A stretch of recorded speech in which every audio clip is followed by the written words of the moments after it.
Hello, today I'm starting my first video slash, I guess, I don't know, diary slash podcast, Wednesday, May 11th, 2022. I'm not going to be before you long. Some things on my mind, just thinking about, life within itself, life, people, how life uh, deals with people. And I say deal with people because we understand as kids when we're first born and everything, the enemy is always has been there, has always been present and prevalent. Regardless of how much your parents pray over you or anything, the enemy is always there. We can pray for him to not do a certain thing. We can cast him down, and all these things. But and that's a whole nother subject. But we're not gonna go there right now. But where I do want to go briefly is into hurt and brokenness.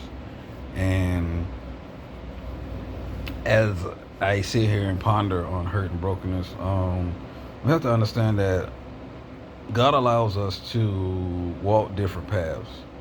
He allows that. We have to understand that God allows us to walk different paths. And as we walk these different paths, you have to think about it, because why does certain things happen to certain kids? And we can all say, well, maybe the parents this, maybe the parents that, but now we're starting to point fingers, and we're blaming people for something that God allowed. I mean, think about it. If God allowed the enemy to try Job, who's to say that God did not allow the enemy to plant seeds into a child in order to prove himself and to show himself? Because he says his strength is made perfect in our weakness. His strength is made perfect in our weakness. So therefore, when are we weak? It's a good question. When are we weak? When are we the most vulnerable? We're most vulnerable when we're kids. We're most vulnerable when we're old. And a lot of times, yes, even throughout that life, we're vulnerable. But we're vulnerable because what? Because as a child, we have been vulnerable or susceptible to the enemy planting seeds. And things were not done, in a sense, to be able to help that child to get beyond or to be broken free of the seed that has been planted. And so they live their lives on a daily basis trying to cope, make up for what is lost within themselves. And what's lost within themselves, it was that innocence. It was the innocence that was lost within themselves. Because at the point that the enemy forced himself on a child, even if it was allowed by God, it still was forced on them. Therefore, and it sounds crazy, it sounds far-fetched, but it's the truth. I myself, I was a kid. My dad grew up. My mom and dad raised me in the church. First I'm born, I was born with sickle cell, that whole nother, dilemma in life. But, on the medical side, but I was raised in the church. My mom on day one growing up, I'm pretty sure ever since I was a baby, my mom and my dad had me in church, no matter what. And so with that, even in that, the enemy still yet found way to plant seed in my life as a child. Yes. But if he found a way to do that, we're not blaming nobody, because we can't blame God, but we have to see that it was God allowed at some point. It had to be.